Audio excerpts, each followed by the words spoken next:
اس کی ٹائی میں کچھ عجیب طریقے سے دوہری گیرا لگی ہوئی تھی۔ اسے کھولتے ہوئے میں نے ہنس کر کہا، میں نے انگریز بننے کے لیے یہ خریدا تھا، قمیض پتلون ٹائی کے بغیر بھی پہنی جا سکتی تھی۔ اس نے پھندے سے چھٹکارا ملتے ہی گلا سہلا کر ایک گہرا سانس لیا اور ٹائی گلے سے اتار کر ایک طرف پھینک دی۔ کوا ہنس کی چال چلنے کی کوشش میں اپنی چال بھی بھول جاتا ہے۔ وہ حفت آمیز لہجے میں بولا، جیتے جی گلے میں پھندا لگانا اپنے بس سے باہر ہے۔ کسی وقت تمہارے بارے میں مجھے الجھن ہونے لگتی ہے۔ میں نے بغور اس کی طرف دیکھتے ہوئے پرخیال لہجے میں کہا۔ وہ کیوں؟ وہ بوکھلائے ہوئے لہجے میں بولا، تمہارے بارے میں میرا اندازہ تھا کہ تم دلیر، وفادار اور سادہ لوح آدمی ہو۔ میں نے اس کے چہرے کے بدلتے ہوئے تاثرات کا جائزہ لیتے ہوئے کہا، لیکن تم میری توقع سے کہیں بڑھ کر چالاک اور محتاط ثابت ہو رہے ہو۔ وہ ایک کرسی پر بیٹھتے ہوئے گہرا سانس لے کر ہنس پڑا، تم نے تو جان ہی نکال دی تھی میری۔ میں سوچ میں پڑ گیا کہ مجھ سے کیا خطا سرزد ہوئی ہے جو تم الجھنے لگے ہو۔ تم یہ نہ سمجھنا کہ میں 2 وقت کی روٹی کی تلاش میں کراچی آ کر عیسیٰ خان کے پاس نوکری کر رہا تھا۔ روٹی کی طرف سے مجھے گاؤں میں بھی بے فکری تھی، بس مال بنانے کی دھن میں کراچی کا رخ کیا تھا۔ پہلے یہاں چھوٹی چھوٹی چوریاں کر کے گزارا کیا، پھر مقرب خان نے نوکری دلا دی۔ وہ میرے ہی گاؤں کے رہنے والا تھا، وہاں خاصا عزت دار تھا، لیکن اس نے مجھے اپنے دھندوں کی ہوا بھی نہ لگنے دی۔ خود اعتمادی میں کتے کی موت مارا گیا۔ جہاں تک ہوشیاری اور چلاکی کا تعلق ہے تو تم آزاد علاقوں کی زندگی سے لا علم ہو۔ وہاں یہ صلاحیتیں پیدائشی ہوتی ہیں کیونکہ ہم ساری عمر تقریباً حالت جنگ میں گزارتے ہیں۔ آپس کی دشمنیاں نسل در نسل چلتی ہیں اور ایک جھگڑا نمٹنے سے پہلے دوسرے محاذ کھل جاتے ہیں۔ ذرا بھی چوک ہو جائے تو بس موت ہی مقدر ہوتی ہے۔ میرا خیال ہے کہ تھوڑی سی تربیت سے تم بہت کارآمد ثابت ہو سکو گے۔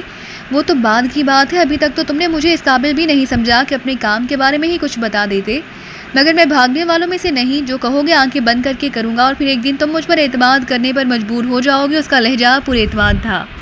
تم ٹھیک کہہ رہے ہو، شاید وہ وقت جلد ہی آ جائے گا، شاید تمہیں دلچسپی نہ ہو، لیکن میرے پاس ایک خبر ہے۔ اس نے مسکرا کر کہا۔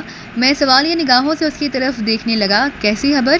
میں کپڑے لینے کے لیے صدر میں گھوم رہا تھا تو میں نے دلاور خان کو دیکھا، وہ بتانے لگا، لیکن وہ مجھے نہیں دیکھ سکا۔ بہت شفاق اور بے رحم آدمی ہے، شہروں کی زندگی سے اسے نفرت ہے۔ مجھے پورا یقین ہے کہ وہ یہاں مقرب خان اور اقرب خان کے خون کا انتقام لینے آیا تھا۔ ان دونوں سے اس کا کیا تعلق ہے؟ میں نے تجسس آمیز لہجے میں کہا۔ وہ ان کا ماموں ہے، وہ میرے آنے تک 6 خون کر چکا تھا، اسے اپنے بھانجوں کے قاتل کی بھنک بھی مل گئی تو اس کی ہڈیاں تک چبا ڈالے گا۔ میرے ذہن میں فوراً ہی ایک تدبیر ابھر آئی۔ وہ کہاں ٹھہرا ہوا ہے؟ سلطان شاہ نے بے پرواہی سے شانے اچکائے۔ مجھے کیا معلوم، میں تو اس کی نگاہوں سے بچ کر نکل گیا تھا۔ بہت تند ہوں اور بدمزاج آدمی ہے۔ گاؤں میں بھی لوگ اس سے بلا ضرورت بات نہیں کرتے۔ پھر چونک کر بولا، تمہیں اس کی ذات سے اچانک کیوں دلچسپی پیدا ہو گئی؟ خطرناک صورت والا ہمارا حریف ہے، میں نے معنی خیز لہجے میں کہا، اور وہی مقرب خان اور اقرب خان کا قاتل بھی ہے۔ اگر دلاور خان کو اس کے پیچھے لگا دیا جائے تو حساب برابر ہو جائے گا۔ اس نے برا سا منہ بنایا۔ یہ بات ہی تو مجھ سے ہی کہا ہوتا، چڑیا کے بچے کی طرح کہیں بھی اسے مسل دیتا۔ مجھ سے اس کا پیچھا کراتے رہے اور اب پکا پکایا شکار دلاور خان کی گود میں ڈالنے کی سوچ رہے ہو۔ اس معاملے میں میں اپنے کسی آدمی کو ملوث نہیں کرنا چاہتا۔ میں نے اس کے طنزیہ لہجے کو نظر انداز کرتے ہوئے سنجیدگی سے کہا، بہرحال اب تو ہمارے پاس وقت بھی نہیں ہے، واپسی پر دیکھا جائے گا۔ ہو سکتا ہے کہ دلاور خان خود ہی سراغ لگا کر اس تک پہنچ جائے تو ہم جہاز ہی سے جائیں گے نا۔ روانگی کا ذکر آتے ہی فضائے سفر کے بارے میں اس کا شوق اود کر آیا۔ ہاں، یہاں سے ہم الگ الگ روانہ ہوں گے۔ میں نے جیب سے ٹکٹ نکالتے ہوئے کہا، یہ رہا تمہارا ٹکٹ، لیکن یہ یاد رکھنا کہ کوئی گڑبڑ نہیں ہونا چاہیے۔ لاہور میں تمہیں مجھ سے الگ ہی رہنا ہوگا، تم فکر نہ کرو۔ وہ ٹکٹ کی ورق گردانی کرتے ہوئے مسرور لہجے میں بولا، تمہیں مجھ سے کوئی شکایت نہیں ہوگی۔ پتہ نہیں تم سے پہلے ملاقات کیوں نہیں ہوئی میری؟ میں ہنستا ہوا اس کے کمرے سے نکل آیا۔ رکشی کی پناہ گاہ میرے علم میں آ چکی تھی اور مجھے یقین تھا کہ وہ میری واپسی تک پوری بے خوفی کے ساتھ وہیں مقیم رہے گی۔ قاسم یا سیون کے بارے میں سلطان شاہ کی اطلاع میرے لیے حیرت ناک ثابت ہوئی تھی۔ رکشی کو محفوظ ٹھکانہ فراہم کرنے کے بعد سپر ہائی وے کے ذریعے اس کی روانگی سے میرے ذہن میں بس ایک ہی خیال جنم لے رہا تھا کہ اسے A2 نے B1 کے معاملے کی چھان بین پر نامعمور کر دیا ہو۔ C1 ابھی تک خفیہ تنظیم میں اپنی اہمیت برقرار رکھنے میں کامیاب رہا تھا، جبکہ اسکندر علی بری طرح میری زد میں آ کر مارا گیا اور اس کا منصب مجھے سونپ دیا گیا تھا۔ اس کے بعد B1 کا نام سامنے آیا، لیکن اس بیچارے کو زیادہ دنوں تک مجھ پر اپنی برتری جھاڑنے کا موقع نہ مل سکا اور وہ اپنی ہی ایک حماقت کے ہاتھوں جہنم واصل ہو گیا۔ اس طرح میں براہ راست A2 سے وابستہ ہو گیا، لیکن میں اس سے اعزاز کا اکلوتا مالک نہیں تھا۔ C1 کو بھی براہ راست اسی سے ہدایات مل رہی تھی۔ اس وقت میرے لیے یہ کام بہت آسان تھا کہ رخشی کے معاملات میں C1 کی حکم عدولی بلکہ بغاوت کی اطلاع اسے A2 تک پہنچا کر اس کا پتہ صاف کرا دوں، کیونکہ A2 نے C1 کو رخشی کو ہلاک کرنے کا حکم دیا تھا، لیکن اس مردود نے اس کو چھپا کر اس کی روپوشی کا افسانہ تراش لیا۔ اگر میں A2 کو گلشن اقبال کے اس مکان کے پتہ سے آگاہ کر دیتا جہاں قاسم نے رخشی کو رکھ چھوڑا تھا، تو دنیا کی کوئی طاقت ان دونوں کو A2 کی انتقامی کارروائی سے نہیں بچا سکتی تھی۔ اس تنظیم کی رفاقت میں نے اندازہ لگا لیا کہ ان کے نزدیک وقتی کاروباری مفادات سے زیادہ اہمیت ڈسپلن کی تھی، اور محض اسی کڑے ڈسپلن کے باعث اتنے عرصے سے رازداری کے ساتھ منشیات فروشی کا کام چل رہا تھا۔ بظاہر C1 کے راہ سے ہٹ جانے سے مجھے فائدہ ہو سکتا تھا۔ اس جیسے پرانے اور قابل اعتماد کارکن سے ہاتھ دھونے کے بعد A2 لامحالہ مجھے زیادہ اختیارات سونپنے پر مجبور ہو جاتا۔ اگر C1 کی جگہ باہر سے کوئی دوسرا آدمی بھی بھیجا جاتا تو مقامی معاملات کو سمجھنے کے لیے اسے میری مدد کی ضرورت ہوتی، اور یوں میں مقامی سطح پر بلا شرکت غیر اپنی باضابطہ بالادستی قائم کرنے میں کامیاب ہو جاتا۔ لیکن میں فوری فائدے کے بجائے اصل آدمی کی نشاندہی کرنا چاہتا تھا۔ مجھے یقین تھا کہ لاہور پہنچنے کے بعد میں اس سمت میں کوئی بڑی کامیابی ضرور حاصل کر لوں گا۔ مختلف مدارج میں جس طرح A2 تک میری رسائی ممکن تھی، اسی سے یہ ظاہر تھا کہ A2 کے اوپر والا ہی اس کا اصل اور حقیقی سربراہ ہوگا۔ اس کی گردن پر ہاتھ رکھ لیتے ہی نیچے سے اوپر تک تنظیم کا شیرازہ بکھر کر رہ جائے گا۔ لیکن پھر مجھے یونیسکو کے تحت ہونے والے کھلے اجلاس کی مندوب آرتھر کی مدلل تقریر یاد آ گئی۔ اگر وہ سچا تھا تو A2 کے اوپر والوں پر ہاتھ ڈالنے میں کامیابی اتنی آسان نہیں ہوتی، میں سمجھ رہا تھا۔ اور پھر اگر منشیات کی اس غیر قانونی تجارت کے پس پشت واقعی کوئی غیر ملکی سازش کار فرما تھی تو مقامی مہروں کا صفایا کرنے کے باوجود اس تجارت کو روکنا ناممکن تھا۔ ایک دو کے جاتے تو ان کے غیر ملکی آقا معقول معاوضے پر دوسروں کو اس کی جگہ مامور کر دیتے، لہٰذا بہتر یہی تھا کہ عجلت کی بجائے تحمل سے کام لیا جاتا اور کسی بھی کارروائی سے پہلے اس کے مضمرات پر غور کر لیا جاتا۔ میں ایئرپورٹ کے لیے روانگی تک اسی ادھیڑ بن میں الجھا رہا۔ روانگی کے لیے مجھے کوئی خاص تیاری نہیں کرنا تھی، البتہ احتیاط پر سکندر علی سے ملا ہوا تھا وہ بریف کیس میں نے تیار کر لیا جس کے الیکٹرونک قفل صرف میرے انگوٹھوں کے نشانات سے کھل سکتا تھا۔ اگر اس کے ساتھ زبردستی کی جاتی تو خودکار میکینزم کے تحت وہ بریف کیس زبردست بارودی دھماکے کے ساتھ نیست و نابود ہو جاتا۔ سلطان شاہ مقررہ وقت پر ٹیکسی کے ذریعے ایئرپورٹ کے ارادے سے نکلا تو میں نے اسے روک لیا۔ وہ لاکھ ہوشیار صحیح، لیکن اسے ابھی تک اندازہ نہیں ہو سکا کہ ہمارے پیچھے کس قدر منظم لوگ موجود ہیں۔ قاسم شہر سے باہر گیا ہوا تھا، لیکن امکان تھا کہ اس نے ہدایت سے انحراف کرتے ہوئے کسی کو میری نگرانی پر مامور کر دیا ہوگا۔ اگر میرے مکان کے قرب و جوار میں اس کا کوئی گرگاہ موجود تھا تو میرے معمولات سے واقفیت کی جستجو میں وہ سلطان شاہ کی طرف بھی متوجہ ہو سکتا تھا اور وہ بے خبری میں اسے اپنے پیچھے لوٹ تک لے جاتا۔ ایسی صورت میں میری لاعلمی میں ایئرپورٹ کی نگرانی ہو سکتی تھی، لہٰذا بہتر یہی تھا کہ سلطان شاہ کو اکیلا چھوڑنے کی بجائے میں اپنے ساتھ ہی لے جاتا تاکہ پوری صورتحال میری نگاہ میں رہتی۔ گھر سے روانہ ہونے کے چند منٹ بعد ہی میرے شبہے کی تصدیق ہو گئی۔ دن میں میری نگرانی کی ضرورت نہیں سمجھی گئی۔ اس وقت تک ایک سفید کار میرے تعاقب میں لگی ہوئی تھی جس میں صرف ایک ہی آدمی نظر آ رہا تھا۔ ہاتھ پیروں سے پوری طرح چاقو چوبند ہونا۔ میں نے عقب-نما آئینے کا جائزہ لے کر مسکراتے ہوئے سلطان شاہ سے سوال کیا، ہاں لیکن کیوں؟ وہ میرے معنی خیز لہجے پر چونک گیا۔ ایک سفید کار ہمارا پیچھا کر رہی ہے، میں اسے گھیرنے کی کوئی تدبیر کرتا ہوں، جیسے ہی تمہیں اشارہ دوں نیچے اتر کر اسے کار سے باہر گھسیٹ لینا، تمہاری 2-4 ضربیں ہی اس کے ہوسان ہتا کرنے کے لیے کافی ہوں گی، لیکن اس کی کار کی چابی پر قبضہ کرنا نہ بھولنا تاکہ وہ دوبارہ تعاقب جاری نہ رکھ سکے۔ اس نے اضطراری طور پر سر گھما کر فوراً ہی سفید کار دیکھ لی جو 3 گاڑیوں کے بعد ہمارے پیچھے چلی آ رہی تھی۔ اس کے تو میں دانت توڑ دوں گا۔ وہ میرے خاموش ہونے پر جوشیلے لہجے میں بولا، لیکن اسے تم گھیرو گے کیسے؟ ذرا بھی شبہ ہو گیا تو وہ دم دبا کر بھاگ نکلے گا، بس دیکھتے جاؤ، میں نے پرخیال لہجے میں کہا۔ ٹریفک سگنل سے تارک روڈ پر گھومنے کے بعد میں نے اپنی کار پیٹرول پمپ میں گھما دی۔ تعاقب کرنے والے کے لیے میری وہ حرکت غیر متوقع تھی، لہٰذا جس وقت میں نے اپنی کار پیٹرول پمپ پر روکی تو سفید کار آگے نکلتی چلی گئی۔ وہ آگے رکا ہوگا، بس اب تم چلے جاؤ، میں نے پمپ والے کو چابی دے کر سلطان شاہ سے کہا، اور وہ ایک لفظ بھی کہے بغیر گاڑی سے اتر کر لمبے لمبے ڈگ بھرتا ہوا آگے روانہ ہو گیا۔ سلطان شاہ کو وقت دینے کی غرض سے میں نے پیٹرول ڈلوانے کے بعد سروس بوائے سے انجن کا تیل اور ریڈیٹر میں پانی چیک کرایا، پھر پیسے ادا کر کے گاڑی کے ٹائروں میں ہوا چیک کرانے لگا۔ پنکچر لگانے والوں کا لڑکا پہلے ٹائر کی ہوا دیکھ کر فارغ ہوا ہی تھا کہ اچانک طارق روڈ کی پرسکون فٹ پاتھوں پر رواں ہجوم میں بھگدڑ اور سنسنی کے آثار پیدا ہو گئے۔ بیشتر لوگ اسی طرف سر اٹھا کر اسی طرف دیکھ رہے تھے جدھر سلطان شاہ سفید کار والے کی گردن ناپنے گیا تھا۔ میرے اعصاب پر تناؤ سوار ہونے لگا۔ اس وقت میرے لیے ایک لمحہ قیمتی تھا۔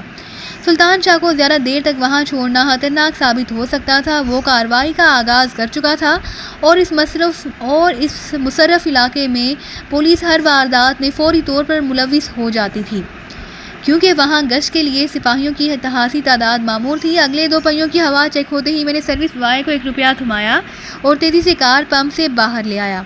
سڑک پر آتے ہی بائیں طرف تھوڑے فاصلے پر ایک ہجوم نظر آیا۔ سڑک اور فٹ پاتھ پر پھیلے ہوئے ہر فرد کی کوشش تھی کہ ہجوم کے وسط میں پہنچ جائے۔ کچھ تو سڑک گھر گئی تھی، کچھ کار نشینوں کو اس ہنگامے کے بارے میں تجسس تھا، لہٰذا ٹریفک رینگتا ہوا آگے بڑھ رہا تھا۔ پھر اچانک ہی میرا دل باغ باغ ہو گیا، کیونکہ سلطان شاہ کسی عام تماشائی کی طرح بھیڑ سے یوں باہر نکلتا ہوا نظر آیا کہ کوئی بھی اس کی طرف متوجہ نہیں تھا۔ میں نے 2 مرتبہ لمبا ہارن بجایا، جواباً دوسری گاڑیوں سے بھی شور بلند ہونے لگا، لیکن اسی اثناء میں سلطان شاہ میری گاڑی دیکھ چکا تھا۔ وہ مسکراتا ہوا میری رینگتی ہوئی کار کی طرف آیا اور دروازہ کھول کر بے پرواہی سے میرے پہلو والی نشست پر بیٹھ گیا۔ کیا ہوا، بڑی آسانی سے لوٹ آئے؟ میں نے اشتیاق آمیز لہجے میں سوال کیا۔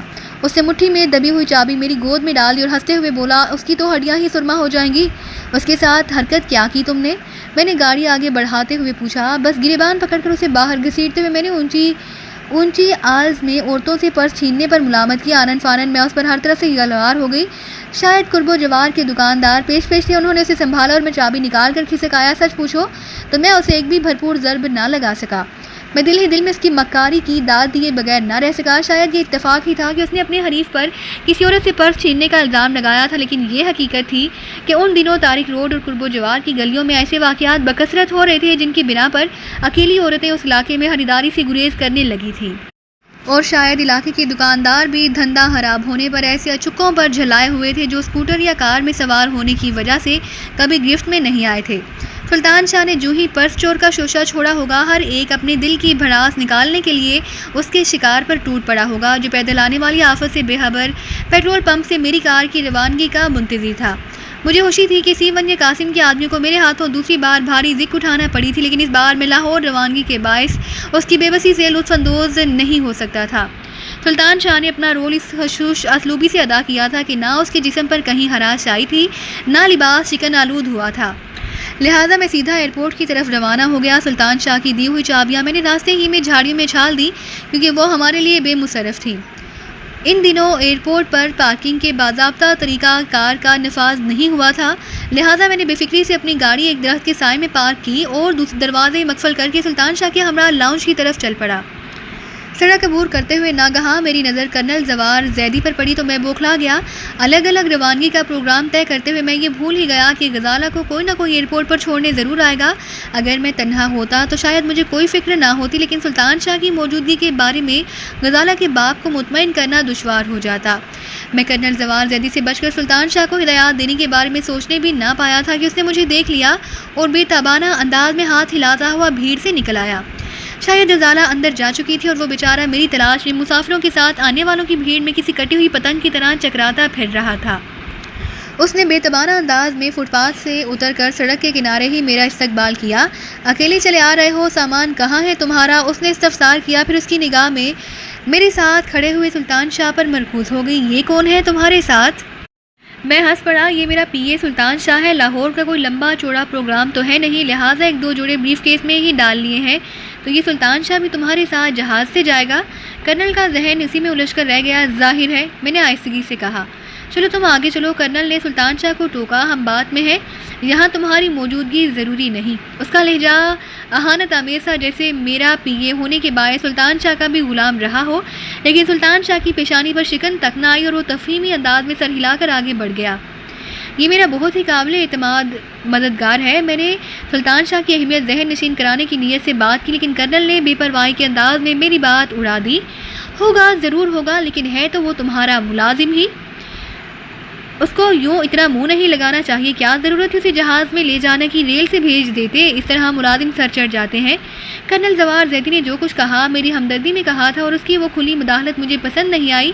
پھر اصولی طور پر خادم اور مخدوم کے روایتی نظریے کا سخت مخالف تھا جو غزالہ کے باپ کی کھوپڑی میں پوری جزیات سمیت بری طرح پنپ رہا تھا، اور لہٰذا میں خاموش نہ رہ سکا۔ اول تو یہ سر چڑھنے والوں میں سے نہیں ہے، پھر ریل سے یہ لاہور پہنچے گا، میں شاید واپسی کے بارے میں سوچ لوں گا۔ ہر شخص اپنی ترجیحات کو خوب سمجھتا ہے۔ خیر تمہاری مرضی ہے، میں نے تو بس ایک مشورہ دیا تھا، وہ جلدی سے بولا۔ دراصل میں نے 10 برس فوج میں انگریزی حکومت سے یہی سیکھا کہ حفظ مراتب کو نظر انداز کرنے والا کبھی متنظم نہیں بن سکتا۔ پھر اس نے میرے چہرے کے تاثرات نوٹ کر کے فوراً ہی موضوع بدل دیا۔ غزالہ چیک ان ہو گئی۔ میں بے چینی سے تمہارا منتظر تھا، آپ بے فکر رہیں، میں اسے دیکھ لوں گا، میں نے مسکراتے ہوئے نرم لہجے میں کہا۔ پھر چند فکروں کے تبادلے کے بعد میں اس سے ہمت ہو کر روانہ ہو گیا۔ یہ کون تھا؟ حال میں پہنچنے کے بعد سلطان شاہ نے مجھ سے سوال کیا۔ مجھے اندازہ ہے کہ اس کا رویہ تمہارے لیے اذیت ناک ہوگا، لیکن اب اسے بھول جاؤ۔ وہ مجھ سے علیحدگی میں بات کے لیے بے چین تھا، تمہیں میرے ساتھ دے کر اس کا ذہن خراب ہو گیا، ورنہ وہ دل کا برا آدمی نہیں ہے۔ میں نے سلطان شاہ کے شانے پر ہاتھ مار کر کہا اور وہ بیچارہ مسکرا دیا۔ حال مسافروں سے بھرا ہوا تھا، لیکن غزالہ اس بھیڑ سے الگ تھلگ میرے انتظار میں کھڑی ہوئی تھی۔ مجھے دیکھتے ہی وہ تیزی سے میری طرف لپکی۔ اس نے کچھ کہنے کے لیے منہ کھولا، لیکن میرے ساتھ ایک اجنبی کی موجودگی کا احساس کرتے ہی کچھ کہے بغیر ہونٹ بند کر لیے۔ یہ سلطان شاہ ہے، میرا دستے راز سمجھ لو، میں نے مسکراتے ہوئے کہا۔ لاہور میں تمہاری دیکھ بھال اسی کے ذمہ ہوگی۔ پھر میں سلطان شاہ سے مخاطب ہو گیا، یہ میری منگیتر غزالہ ہے۔ شاید سلطان شاہ کے لیے کسی خوبصورت لڑکی سے یوں متعارف ہونے کا وہ پہلا موقع تھا، لہٰذا وہ بے بسی سے دانت نکال کر رہ گیا اور غزالہ میرے قریب کھسک آئی۔ آپ کو کافی دیر ہو گئی، اس نے شکایت آمیز لہجے میں کہا۔ مجھے تشویش ہونے لگی تھی۔ باتیں بعد میں ہوں گی، پہلے بورڈنگ کارڈ لے لو، میں نے مسکراتے ہوئے کہا اور سلطان شاہ کو ساتھ لے کر کاؤنٹر کے سامنے لگی ہوئی قطار میں کھڑا ہو گیا۔ باہر ملنے والا سسر تو نہیں تھا تمہارا؟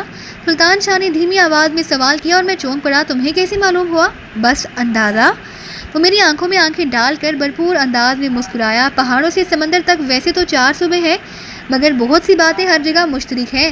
ہماری طرف بھی ہر شخص اپنے داماد کو دھونس میں لینے پر تلا رہتا ہے۔ تم احمق ہو، مجھے دھونس میں نہیں لے رہا تھا، بس ذرا جھلایا ہوا تھا۔ وہ اس موضوع پر بلا وجہ مجھ سے الجھنے لگا اور میں بھی وقت گزارنے کے لیے اس کی گفتگو میں دلچسپی لینے لگا۔ اس کا خیال تھا کہ بعض علاقوں میں شادی کے لیے حقیر رقم لڑکیوں کے والدین کو ادا کی جاتی تھی، اور بڑے شہروں میں لوگ پیسے کے بل پر اچھے داماد کی خریدنے کی فکر میں رہتے تھے، لیکن دامادوں کے ساتھ ہر سسر کا رویہ ایک ہی ہوتا ہے، ہوا وہ زر خرید ہو یا خریدار۔ کاؤنٹر پر باری آنے پر ہی وہ موضوع ختم ہو سکا۔ بورڈنگ کارڈ لینے کے بعد ہم تینوں سیکیورٹی کے مرحلے سے فارغ ہوئے اور پھر لاؤنج کی طرف جانے والی راہداری میں داخل ہو گئے۔ اسے ساتھ لینا تو ہمارے پروگرام میں شامل نہیں تھا، غزالہ نے پرتجسس لہجے میں کہا۔ قابل اعتماد آدمی ہے، میں نے دھیمی آواز میں کہا۔ ضرورت پیش آئی تو ہمارے لیے سر دھڑ کی بازی لگا دے گا، لیکن وہاں ایسی نوبت ہی کیوں آئے گی؟ حالات بدلتے دیر نہیں لگتی، جب ہم جا ہی رہے ہیں تو کیوں نہ پوری تیاری کے ساتھ جائیں، اور کچھ نہیں تو سلطان شاہ کم از کم تمہاری ہی دیکھ بھال کرتا رہے گا۔ غزالہ کے ہونٹوں پر مسکراہٹ تیر گئی۔ تو یوں کہیے کہ اسے میرے محافظ کے طور پر ساتھ لیا ہے، لیکن آپ دیکھ لیں گے کہ کوئی برا وقت آیا تو میں اپنا دفاع خود ہی کر لوں گی اور وہ تماشا دیکھتا رہ جائے گا۔ میں سر ہلا کر رہ گیا۔ وسیع اور عریض کیبن کی فضا میں طیارے کے جٹ انجنوں کا شور ایک دھیمے تسلسل کے ساتھ گونج رہا تھا۔ تقریباً ساری ہی نشستوں پر مسافر موجود تھے، لیکن ہر ایک اپنے ہی ہول میں مگن تھا۔ مجھے اور سلطان شاہ کو کھڑکی سے متصل نشستیں ملی تھیں، جبکہ غزالہ درمیانی حصے میں ہم سے ہاسی دور بیٹھی تھی۔ طیارہ فضا میں بلند ہونے کے بعد جب حفاظتی بیلٹ باندھے رکھنے سے متعلق روشنی ہدایات معدوم ہو گئی تو میں نے سلطان شاہ کو آگے بھیج کر غزالہ کو اپنی ساتھ والی نشست پر بلا لیا تاکہ لاہور میں اترنے کے بعد پروگرام پر گفتگو ہو سکے۔ جب تک میں کراچی میں رہا، لاہور کا پروگرام بناتے ہوئے کسی بھی لمحے میری طبیعت میں کوئی جذباتی ابال نہیں آیا، لیکن طیارہ فضا میں بلند ہوتے ہی مجھے لاہور کی سرزمین سے اپنے بچپن اور لڑکپن کے جذباتی رشتے یاد آنے لگے۔ لاہور کی سرزمین پر میں نے اپنی اس بد نصیب ماں کی کوکھ سے جنم لیا جو زیادہ دن تک اپنی سہاگ کی خوشیاں نہ بنا سکی اور بچپن ہی میں یتیم ہو گیا۔ بڑی ماں جو میرے والد صاحب کی پہلی بیوی تھی، بہت تندھو اور تحکم پسند تھی، ان کی میری ماں سے کبھی نہ بن سکی۔ دوسری طرف شاید انہی کی شے پر میرے دونوں ستیلے بھائی بھی میرے ساتھ تحقیر آمیز سلوک کرتے تھے۔ والد صاحب کی وفات کے بعد ہم دونوں کچھ ہی دن اس چھت کے نیچے رہ سکے اور پھر ہمیں خانواں برباد کر دیا گیا۔ ماں میرے وجود کی گہرائیوں سے ایک دردناک چیخ ابھری جو لبوں تک پہنچنے سے پہلے ہی دم توڑ گئی۔ کس قدر قربانیاں دی تھی میری ماں نے میرے لیے، کتنی آرزوؤں کے ساتھ مجھے تعلیم کے زیور سے آراستہ کر رہی تھی۔ وہ سہاگ سے محرومی کے بعد اس کے مستقبل کی ہر امید کا محور میری ذات بن کر رہ گئی تھی، لیکن میں خود کو ماں کی امیدوں کا اہل ثابت نہ کر سکا۔ گھمبیر گھریلو فضا میں میرے ذہن میں بچپن کی معصومانہ سوچ کبھی پیدا نہ ہو سکی۔ میں اپنے گرد و پیش میں یہی دیکھتا تھا کہ ہر گھرانے میں کفالت کی ذمہ داری مردوں کے شانے پر تھی۔ عورتیں محض گھریلو ذمہ داریاں پوری کرتی تھیں، جبکہ میری ماں گھر سنبھالنے کے ساتھ کھانے پر بھی مجبور تھی کیونکہ میں کسی قابل نہیں تھا۔ پھر ایک اچھے جذبے کے تحت میرا ذہن غلط راستے پر بھٹک گیا۔ پہلی بار ماں نے مجھے بے دردی سے پیٹا، پھر خود ہی پلک بلک بلک کر روئی، مگر میرے ذہن میں کمانے کا تصور پختہ ہو چکا تھا۔ اس میں جائز اور ناجائز کی کوئی تمیز نہیں تھی۔ میری اس روش کا انجام وہی ہوا جو ہونا تھا۔ میں پولیس کی گرفت میں آیا تو ماں کے سارے سہانے سپنے ریت کے خیالی گھروندوں کی طرح بکھر گئے۔ وہ میرے لیے زندہ تھے اور میں زندہ رہنے کے لیے تباہی کے راستے کو اپنا لیا تھا۔ پھر وہ بیچاری اپنی اس بھیانک شکست پر کس طرح سے زندہ رہتی۔ ماں نے خودکشی کر لی۔ بڑی ماں نے مجھے پناہ دینے سے انکار کر دیا۔ لاہور میرے لیے اجنبی ہو گیا اور میں نے سبزے کی گود میں بسے ہوئے سوندھے سہانے شہر کو چھوڑ کر کراچی کا رخ کر لیا، جہاں ہر طرف مشینوں کا راج تھا اور انسان بھی محض پیسہ بنانے کی مشین نظر آتے تھے۔ اس شہر میں سب ایک دوسرے کے لیے اجنبی تھے۔ کریے سے آئے ہوئے اس شہر کے باسیوں میں آپس کی کوئی شناخت باقی نہیں رہی تھی۔ بس پیسہ ہی ایک حقیقت بن کر رہ گیا تھا۔ نہ کوئی کسی کو نسب سے جانتا تھا، نہ ذات سے پہچانتا تھا۔ تن پر اجلے کپڑے سجائے، چار پہیوں پر سوار، اونچے اور وسیع مکانوں کے مکین اس شہر میں ہر اعتبار سے معزز سمجھے جاتے تھے۔ میرے لیے وہ صورتحال زرخیز تھی۔ میں نے کراچی میں قدم رکھتے ہی گناہوں کی فصل کی آبیاری شروع کر دی اور اس کام میں کبھی دال روٹی کا گھاٹا محسوس نہیں کیا۔ قانون کی دسترس سے دور رہتے ہوئے میں نے اپنا سفر جاری رکھا، پھر B4 کے ایک معمولی کارندے کی حیثیت سے دونوں ہاتھوں سے دولت سمیٹنے لگا۔ اور اس وقت میں بذات خود B4 تھا۔ آبرو کے نقاب کے طور پر میں شہر میں ایک فیکٹری کا مالک تھا اور دوسری طرف میں شہر میں ہیروئن کی تقسیم اور فروخت کا ذمہ دار تھا۔ معاشرے میں خفیہ منشیات کا زہر پھیلانے میں مصروف تھا، جس سے نہ جانے کتنی ماؤں کے بھائیوں کے دماغ الٹ دیے تھے۔ کچھ عرصے پہلے تک میں نشے کی سوداگری کرتے ہوئے اسے برا نہیں سمجھتا تھا، لیکن اب میری سوچ میں انقلاب آ چکا تھا۔ تو دوستو، یہ تھی ہماری آج کی کہانی۔ امید کرتے ہیں کہ آپ کو یہ ویڈیو پسند آئی ہوگی، لیکن جانے سے پہلے ہماری ویڈیو کو کیجیے لائک اور شیئر کرنا مت بھولیے، اور اسی کے ساتھ کومنٹ کر کے ہمیں بتائیے کہ آپ کو یہ کہانی کیسی لگی۔ اور اگر ابھی تک آپ نے اس چینل کو سبسکرائب نہیں کیا تو اس چینل کو کیجیے سبسکرائب اور بیل آئیکن دبا کر آل نوٹیفیکیشنز آن کر لیجیے۔